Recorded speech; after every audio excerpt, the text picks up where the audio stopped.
রাকেশর copy করবি বুঝলে বিষয়টা হেঁটা নিয়ে ভাই বিষয়টা শৈলীর বিষয়টা করো ডাইরেক্ট গুরু বন্দনা কেন আসে ডাইরেক্ট গুরু বন্দনা কেন আসে বিষয় কেন আসে দেখো শোনো বুঝলে বিষয় কেতে আছে শোনো হে সূর্য জন দেই মন শ্রী নটরাজ নৃত্য বিষয় কথা করিবে যে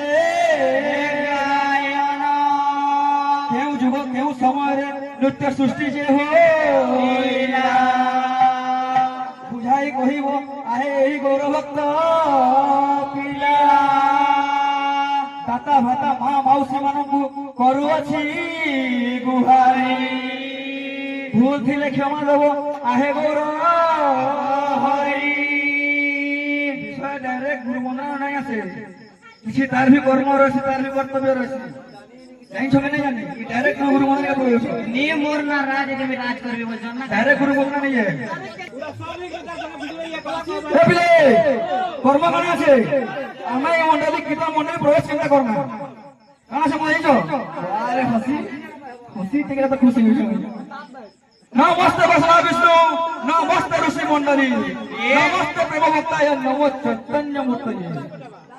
তে কর্তব্যটা করব হ্যাঁ কেন মহল বলি ঠিয়া হলো না সবাই কর্তব্যটা করব ঠিক আছে না হেলে গুরু বন্দনা কে যাবা আর দেখো নেক্সট কথা বুঝতো বলে কহবো তোমার নাম